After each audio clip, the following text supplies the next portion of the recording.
More than 2 years ago now, Pokemon Scarlet and Violet were released. But at this point, Pokemon is like the lowest hoop to dunk on for people who play video games. You can make an obvious joke just somewhat related to Pokemon and people will pounce like leopards to say how much they hate it. Like this joke is really just about corporate logos, but they did say Pokemon's name, which is my cue. If you, by chance, bring up Pokemon in an abstract context, you need to get your licks in, just to let people know that you're on the right side of history.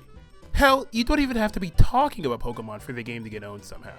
Hey look, a new Donkey video came out. I wonder what they're saying in the comments. If you like Pokemon, you suck, baby game. Hey look, there's a new Xenoblade remake. I wonder what people are saying about it. Damn, you don't see this desert in Scarlet and Violet? This should look like ass, no lie, Lamau. The backlash to this game was probably the strongest it's ever been to a Pokemon game, even during Sword and Shield. And there was the tree in Sword and Shield. Who could forget the tree? If this game's more hated than the tree game, then we got a real problem here. However, I think these games are strong. I think its characters are the best that Pokemon's ever had, I think its story's the best since Gen 5, and I think the Pokemon are the best we've gotten in half a decade. So, if these games are so strong, then why has there been such a strong backlash against them? And more importantly, why do Pokemon fans, including me, keep buying these games? Is it because I'm stupid and dumb and a baby? Why do I keep buying these games if Redditors say they suck? If Donkey doesn't like Pokemon, then why do I? Well, let's look at the first part of that statement first. Why doesn't Donkey like Pokemon? Or rather, why don't people in the video game community at large like Pokemon? Well, it's because Pokemon is a video game, and it isn't acting like it, because it's kind of not. It's an idea one guy had 30 years ago now, and it's still alive and breathing on your Nintendo Switch. Okay, so Pokemon's an idea. What does that mean? Take a step back and think about what kind of game Pokemon is. It's an RPG. The reason why Pokemon in most old RPGs were strong was because their concepts were strong.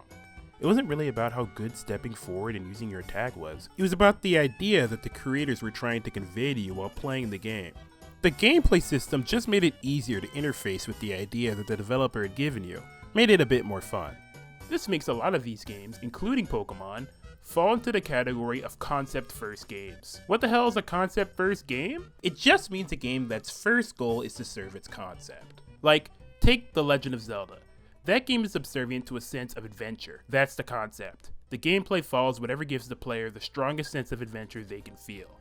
A lot of concept-first games end up being RPGs. It's just the natural way to show a person or group of people going to accomplish a task through gameplay, which is typically how stories are structured. Undertale's concept first, Final Fantasy's concept first, Kingdom Hearts is concept first. Now you might be thinking, I hate all of those games. I must hate concept first games. And that might be true, because these kinds of games are risky. They're taking a gamble. They want you to buy into the world that they created, and if you don't, the whole game is a joke. But if you do, you're gonna be obsessed with it. That's the power of an idea. The better the idea, the lower the rate of people saying, this is stupid, and laughing at your game on a Let's Play on the internet. Anyway, RPGs were used a lot of the time to just be a way to convey your concept. On the other end of the spectrum though, there are gameplay first games. A gameplay first game just means the gameplay is the most important thing to that game, and everything forms around that, which could include the story, its world, etc. Take Super Mario Bros. The gameplay of jumping on dudes and getting sweet air is the point of Mario Bros. End of story. The concept, as simply as possible, is Mario fights evil, likely by jumping. But when you lay a concept out and it points to a core gameplay principle, that's a gameplay first game. I would even say that there are graphics-based games, solely focused on adapting something that exists in real life to video games.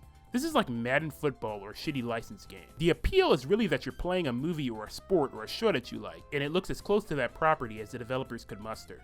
This even works for gacha games, but the thing that exists in real life is a roulette machine, and instead of getting chips and money, you get a cool JPEG. Anyway, the story can end up being the concept of a truly story-driven game, so they conveniently function as one and the same. Like for example, Omori's concept drives its story, but Mario's concept of man who jumps over barrel is not the story of Mario Wonder, because in these games, the story doesn't matter. That isn't to say that something can't be both creative and gameplay based. I would argue Pikmin to be gameplay based, but the world that's crafted around that gameplay is creative and probes at the imagination. Really though, the Pikmin themselves could be subbed out for gray boxes that do the same tasks that each Pikmin does and nothing would change. It's just a unique way to package that gameplay idea. Now, if you switched out all the Disney characters in Kingdom Hearts, the whole game would change. This is why you run into people every once in a while who are like, I just can't get into RPGs no matter what I do. They might not primarily be looking for concepts out of a game, or maybe they just really hate turn-based combat. RPGs really need to speak to you with their concept. And with Pokemon now, that lies in the Pokemon themselves. Pokemon's strength as a concept at the time necessitated it to be an RPG. It was the only way to fit all of that idea into something like that. But because it's so freeform and big, an open world game naturally suits it. Mario has it easy. You jump over obstacles. Why? I don't know, this big monkey's throwing them at you. But with Pokemon, it's more like a man had an idea and wanted you to feel it, to live it.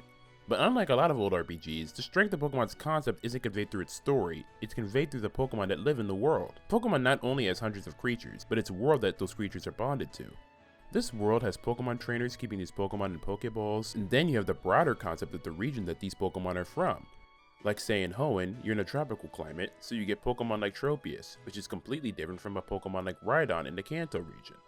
The world and these creatures exist in a loop that feed one another. The reason why Pokemon as a concept is so strong is because you don't have to realize this or care about it to like it. The Pokemon can stand on their own as cool art pieces, but when you bond up to the world that they live in, they become even stronger. Pokemon can live off of the basic elevator pitch of, wouldn't it be cool to live in a world with monsters who evolved and were your best buddies and people cohabitated with them and they were the center of all life on planet Earth? And everyone in the 90s was like, yes it would be.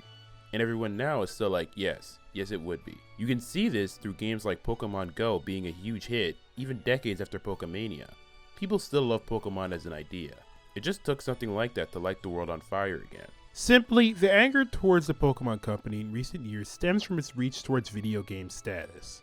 It is a video game that a lot of people like, so capital G gamers' eyes have to turn to it on occasion.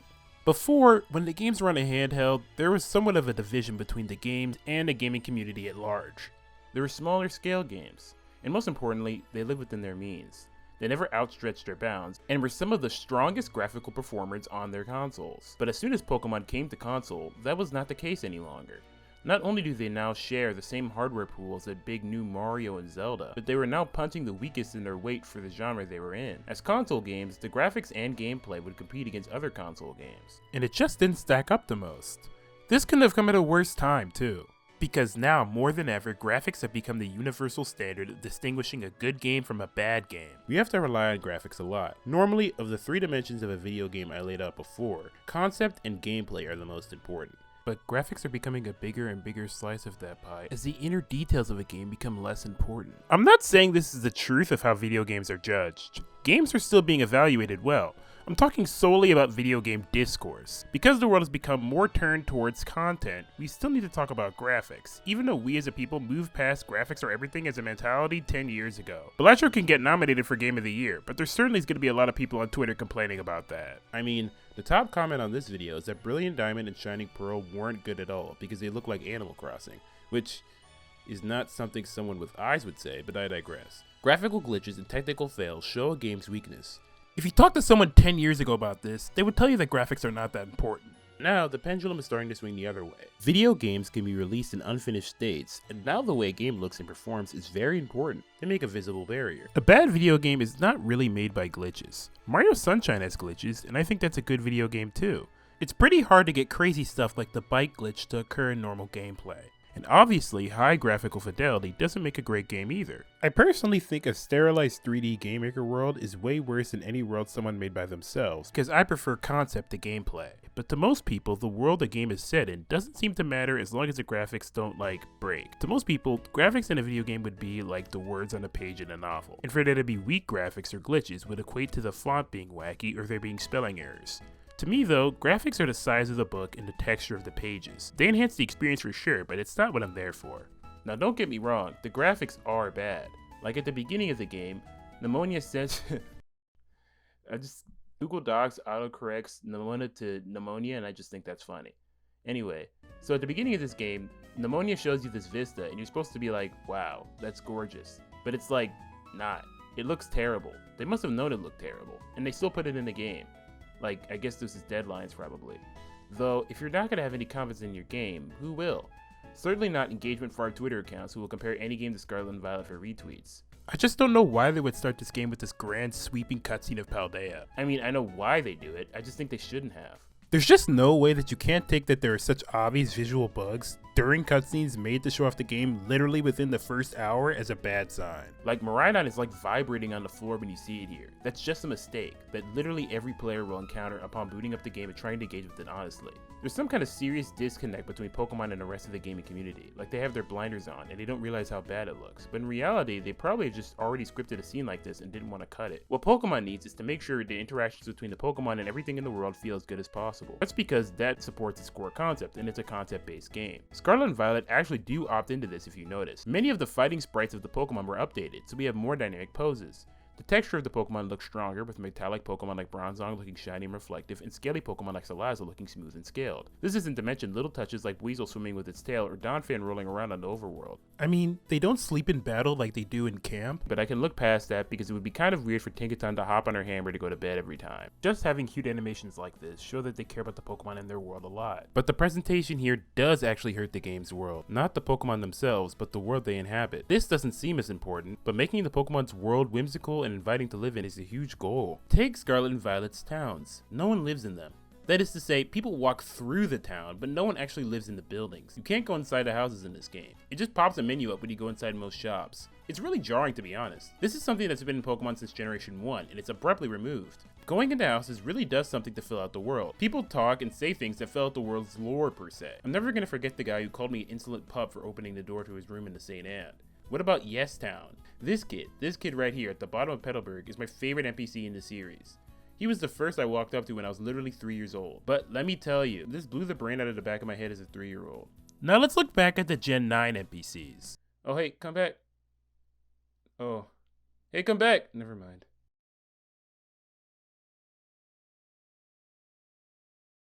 I swear I just saw you. It feels like people live in this town like breezes, blowing through the streets, dying like a Jumpluff shedding its last bit of fluff.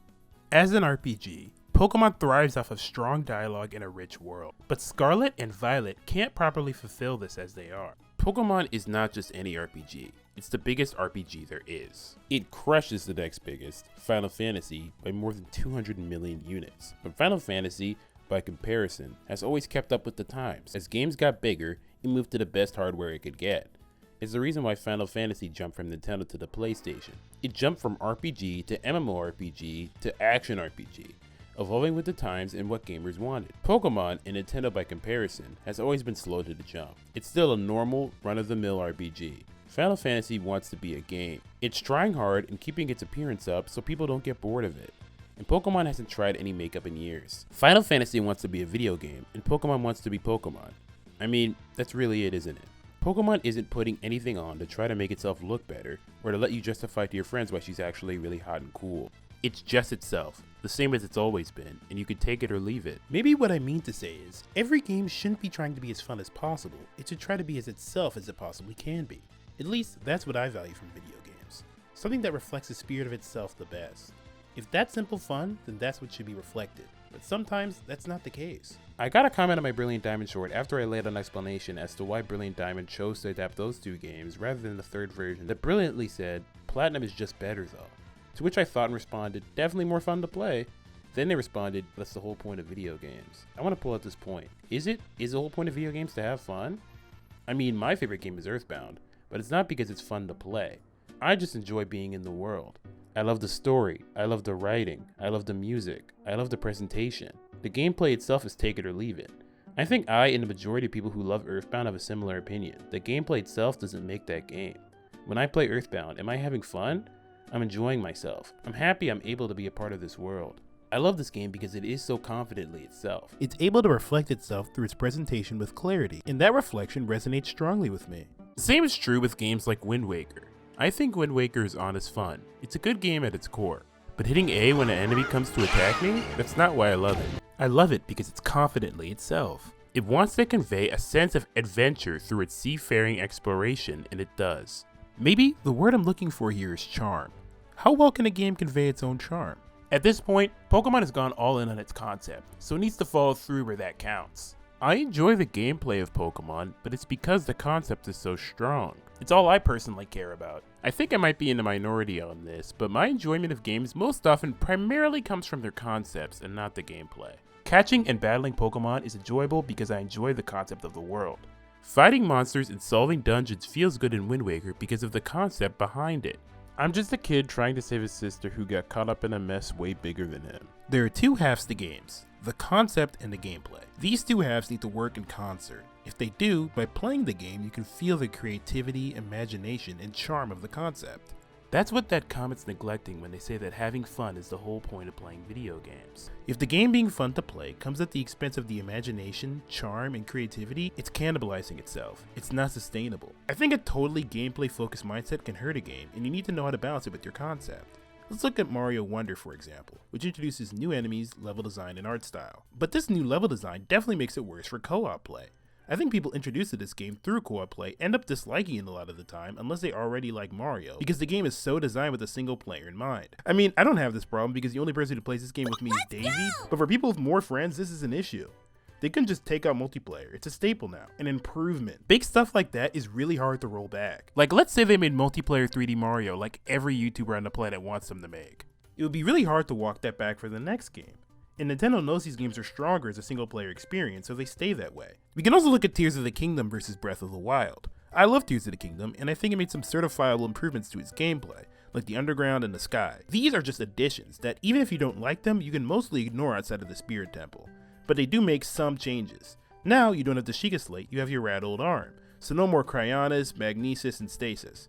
There are multiple times in Tears of the Kingdom I would approach an obstacle and think, yep, Cryonis will get me over this pit, and then I would remember I don't have it anymore. Or I would think, oh, I could build up power in this object to solve this obstacle, when that's just not an option anymore. I'm not bashing this, it makes the game feel fresh, but honestly, I think I would prefer some of the old runes to the new ones I got. This worsened the gameplay for me a bit, but it was 100% worth it because it fit the new freeform creation-based concept that this game had. If every rune was available, it would feel like a slurry of ideas, and some of the mechanics would necessarily fall to the side as you relied on one ability over another. I think I honestly used all of the abilities in Tears of the Kingdom equally, but I don't think that would be the case if I had Magnesis and Cryonis and Bombs and Stasis. See, concept and gameplay nourish each other like this. You need one for the other. From a gameplay perspective, Pokemon's natural evolution is to go open world, but that leads it to be like 95% of other games trying to hit it big in the market. Open world does fit its concept, but if Pokemon needs anything, it's to not be the same as everything else. By writing in the same Helvetica Neue that everyone else wrote in, it ended up writing in Wingdings.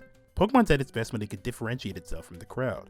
And it's so popular because there's nothing else like Pokemon, really. That is to say, Pokemon probably could be open world, it just has to put touches on it that only Pokemon has. I don't think Scarlet and Violet achieve this as they are. The Pokemon feel lively, but they live on a barren land. However, what capital G gamers want does not necessarily line up with the game reflecting its true self. It's a worrying trend that I'm seeing in the community. And it's what's really obvious when you look at the success of a game like Palworld.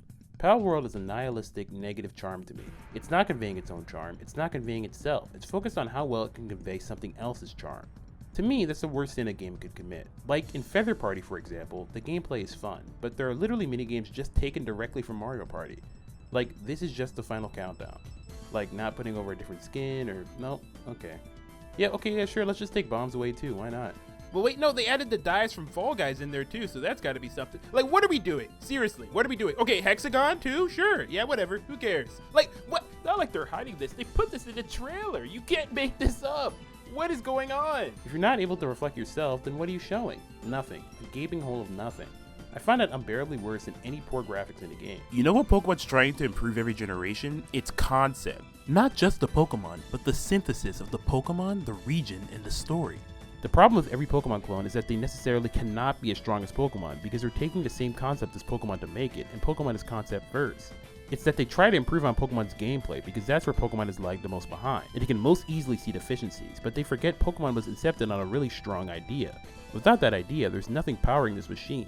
You're copying the brushstrokes without understanding why they made those moves, and it leads to worse artwork. Speaking of shitty art and hollow Xeroxes, let's look at the creatures in this game. We could be real for 1 second and say that these designs were not the product of an artist's creativity. With stuff like this, I find it best not to tiptoe around the issue, because that's what anyone who's defending Palworld is doing. They see there's a thing called Cremis that looks exactly like an Eevee. They see this thing that's clearly Meganium and Gudra's mangled stepchild. It's crazy to me that the whole internet seems rally against AI as a whole, but as soon as a competitor to something they don't like uses AI, they're AI's best friend.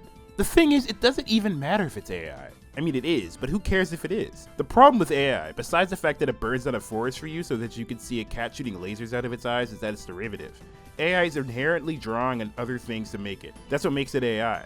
Look, it's the Matrix, but I made it in AI. Look, it's Minecraft. The AI generates it in real time. So by arguing if Palworld is AI or not, you're kind of missing the point. The idea is that all of the creatures are way too derivative of Pokemon. Just as honest to look at these two things and be like, yep, two separate things. Then people say, wow, we can't take inspiration from stuff now? Well, I guess Pokemon is fucked then, because look at this image I found on iFunny. Dragon Quest has been making games since when? Megami Tensei's been making games since when? Yeah, if Nintendo wasn't paying everyone else off in the industry, I'm pretty sure they'd be getting a cease and desist letter right about now. So let's think twice before attacking Palworld, the best game ever made. I find it really hard to believe that people see concepts in grayscale like this. Like for example, something like Yokai Watch and Pokemon have pretty different concepts, even though they're both Monster Collection games. Partnering with a demon in a school and capturing monsters in a bowl and journeying with it are fundamentally different concepts. Like if you look at these two bats and are like, damn, Zubat ripped this shit off, it's crazy. 2 bats! Oh my god, a duck and another duck? Oh my god. They made a dragon a Pokemon too? This is ridiculous. No one is getting mad at the idea of making a creature based on the same 2 concepts. A bat creature can exist in a wide variety of mediums. No one would be mad if Palworld made a dog creature when Rockruff exists. What's happening over here in reality is Cremis and Eevee. This is not just taking the base concept of a creature and bringing it into your fictional world. I mean, I think if Pokemon could legally submit Dynawsome and Meganium as evidence to the court and say, Your Honor, come on, the judge would be like, alright, take that thing out of the game and pay him $500,000. Court adjourned. Side note, I'm also really excited for the next Pokemon game to have a grass elephant in it or something, and every Palbud will crawl out of the earth and say, aha! Look who's copying who now. Yeah, that's what I fucking thought. I think what really gets me down though is that this is what people want. Anything good about it conceptually or gameplay wise was taken from something else. I think even satire needs to have some sort of value, something you can realize or think about because of it. But the sentiments that Palworld would be unearthing as satire would be so trodden upon that it's not worth talking about. Palworld is just like the most stripped down, perfunctory Pokemon that there could be. No creativity, just Arc's gameplay with AI creatures on top and the ideas from a Newgrounds cartoon from 2006. I just want to pause for a second and say that it's crazy to me that it's been so long since these ideas were popularly disseminated, and now people are discussing them like they're genuinely good ideas. Like, catching the people is not what would save the Pokemon franchise. What if in Mario, when he jumped on a Goomba, its skull smashed in and blood came out, and then Mario said a swear word and Peach said, I like Bowser more anyway, and that's why I keep getting kidnapped? What if in Zelda, when you smash a pot, people say, excuse me, this is my house, don't do that, that's my property, stop that, get out of my house. Like, this tier of ideas being lifted up, it's crazy. Reggie once said, if it's not fun, why bother? But if there's no imagination behind it, if there's no love, no charm, no care, then just throw it in the trash. Still, Palworld is the game I know about. Not some Pokemon clone that somebody cared to put love into, the one that had the most sweet content in it. It was inevitable that something like Palworld would come along. If Pokemon is a great idea, then Palworld is a foregone conclusion. As long as a good idea like Pokemon existed, Palworld would eventually exist. Thousands of them do. In fact, it's good that they exist. In the consumer's eyes, this is what Pokemon is and should be. There's no difference in artistic integrity or expression between Palworld and Pokemon, with the obvious exception of Palworld being more badass. See, a lot of the time, people have the idea that if only a different company made the thing that they liked, it would be better. But this way of thinking is really destructive because it discredits the power of a strong concept and creators and just lets us think of all media as free-floating objects that exist without the people who made them. We're speaking in insane hypotheticals, but if someone else made this game that you like, it wouldn't be that game anymore. Not just the things that you dislike, but the things that you like. All of it would change. The game only came into your hands because of this very specific set of circumstances. So many ideas for games and art fail before they hit the air. The original minds came up with that idea and made it with those resources at that time. That's what context is, and it's how art's made. You know how art isn't made? Trying to replicate those ideas in a lab to create as similar of an experience as possible. The flaws, the scrapes, the weaknesses, they all make a game what it is. Games can be utilitarian so easily, but they're not. I think games could be more than that. This isn't to say that we can't want more out of Scarlet and Violet, but personally, I'm concerned about how Pokemon could connect better with its concept. Like, this game is set in a school, but it basically has no school-based elements at all. There's school bells when you start the game, and you're forced to wear this dorky school uniform the whole time, but that's really it. The only reminders that you get are these creepy old people who still go to school everywhere on the map trying to fight you. Like, this is not like a university, they're not like non-traditional students, like there's literally, like, children go to this school. Why do you still go to this school? What if the game was more grounded? Like, you actually went to school every day, and the bonds with the other characters were more centralized, like it would be in actual school. Maybe the gym leaders could be your age, and it's more like a battle school that you need to go through in order to graduate than a Pokemon League. It would certainly change up the formula for sure. And and because you have more of a bond with your classmates, you can go out exploring with them. Like, the clearly best part of the game is in Area 0, where you explore and talk to your companions the whole time. Seriously, if the whole game was like this, it would be an S-tier Pokemon game for sure. Maybe the battle league could even be double battles, and you could team up with these NPCs to take them on. Your mom would finally have a point because you actually see her every day. When you talk about changes to the Pokemon formula, these are the kind of changes I want. Not just like Pokemon, but if there was slavery in it, or if something. What if we caught the people in the game and then we used guns in it? Wouldn't that be scary? With just some of the dark and twisted thoughts I have on a day-to-day basis. This is why people hate context being brought up in a game review, because it gently reminds them that video games might be art. Aren't video games just a vending machine where I put money in and I get joy out? The person making it is basically not involved or important in this transaction at all. It's just me and the machine.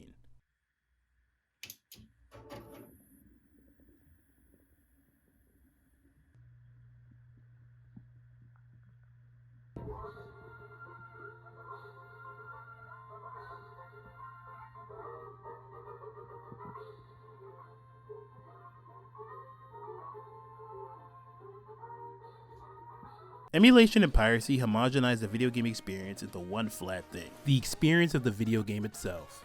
It takes out all of the idiosyncrasies that might be involved with playing a video game and just leaves you with the code that runs the game. Are video games just an extension of the hula hoop you break out from the garage? Or are they something more? I'm telling you about piracy and emulation not because I want your ROM files to disappear from your computer, but because it's a perfect example of content over concept in the world. I don't care about emulation. At least I don't care about hating it as much as the people who love it. I could care less if you play Chibi-Robo Ziplash on Citra. Here's the thing about emulators. They're utilitarian. They're great for just getting to play a game, but you miss out on the art of it. They're convenient for sure, but I could never see them as a replacement for the actual experience. Speeding up, load state, save state, what have you. These are all incredibly convenient features. In terms of just eating the game with no friction involved, this is the way to do it. Like mapping the motion controls of Mario Galaxy to like Z on my keyboard is taking away some of the magic and like all of the concept of Mario Galaxy. The concept of Mario Galaxy was most likely 3D Mario game that uses motion controls, and then the whole game formed around that. Poof, the concept's gone in an instant. You're just picking and choosing what you want out of a game like a buffet. Instead of looking and playing, you're just eating. A remake of Skyward Sword where you press the analog stick instead of swinging the mirror remote certainly does make the game more accessible, but it isn't Skyward Sword anymore. I don't think remakes are new art either. In my head, they're like new gallery showings of old art, maybe with some digital retouches. Is playing Tears of the Kingdom Ripped on Yuzu on my $9,000 gaming PC at 60 FPS a transformative experience from a game with frame dips? I think you're ripping the art out of the shell it came in. You're not taking it as what it is. I think it all comes down to attitude. If you look at the original work and you're like, wow, you couldn't have done that, this is a new transformative experience I'm having with this art, and this other piece is just a downgrade. I think you're looking at it the wrong way. This other work had hindsight and a complete product to look at to know where to zero in on, and the collective fans' wants and knowledge of the work's reception. The reason why mods are easier to make is the same reason the majority of the content on this website is derived from someone else's work. I should know, I'm doing that right now. I think people feel disrespected when a game doesn't have good enough graphics. Like they didn't bring enough to the table for their own birthday party. Actually, video games are a lot like a party. The developer invites you to take part in this thing that they promise will be fun. There might even be a fee to get in. So if you do pay, you expect something good. If it's lame, if the music isn't good, the food isn't good, whatever, you're gonna want to leave. I think the problem is the expectation of an exchange of money to equaling joy in the real world, when the truth is you put in money to receive an artistic experience. It's not a guarantee, it's just someone resting an idea in your hands like a sleeping baby bird with the hope and assumption that you wouldn't crush it. Video games could become just code to have fun, not a transient art piece. That's what I take them as, at least. That's beautiful to me.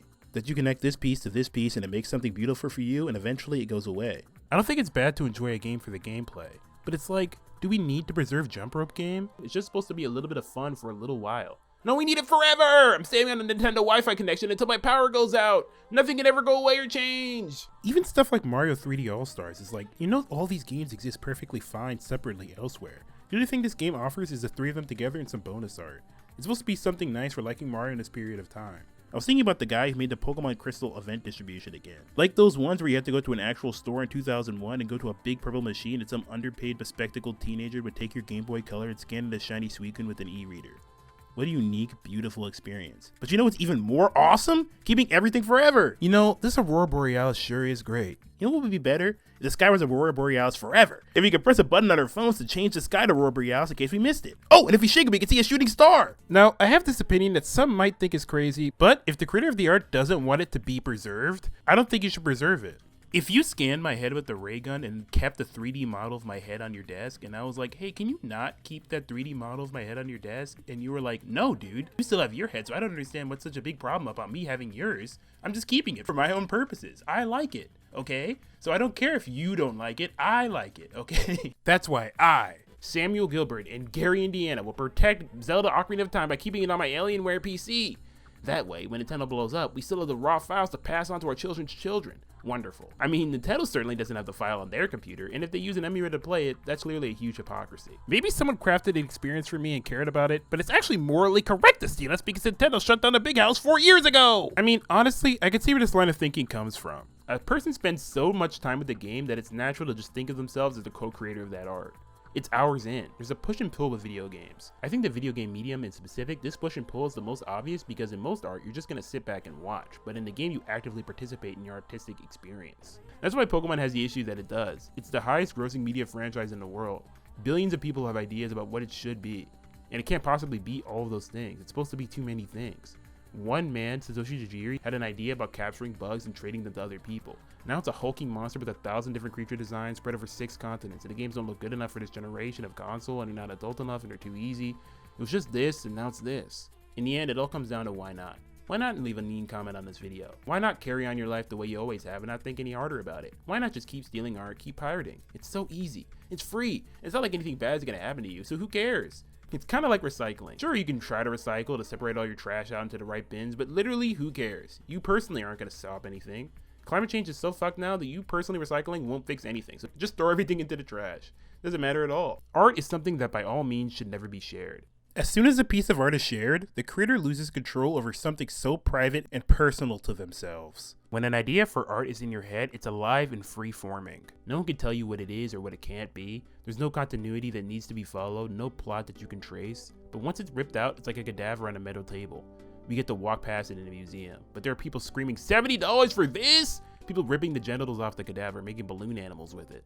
It condemns the best art to sit on your own hard drive. The best art is deeply personal, but it has to be taken public to be the best that it can be. Is art even art when no one looks at it? A lot of the time, you just have to be okay with your art being stolen and reposted by a content farm account. Because if you are, you're based. Hey, you're upset that your art was taken and reposted multiple times without credit? Not based. Art is like ripping your wet, alive ideas out of your head and killing them, pinning them to a board like a butterfly in a display case. Palworld is like someone ripping the butterfly wings up and sprinkling the butterfly dust on an Entenmann's donut. And people eat the donut and are like, this is actually pretty good, I like it. I think with everything I've said so far, you can probably surmise how I feel about the artist's intentions. This is probably the most contentious part of the video, if you can believe it. How important is how the artist wanted you to view their work? I think it matters a lot. If instead of looking at this art, we did a kickflip at the frame, maybe that's something cool that we could do with it. Does that joy mean that the artist's intentions don't matter? No. I say hell no. I think art is better than joy. I mean, I'm really just telling you the ending of a Pixar movie. Art is a creative representation of the human experience, and I think the whole of the human experience is better than just experiencing joy. Wait, what was this video about again? A shitty looking Pokemon game? Yeah, that sounds about right.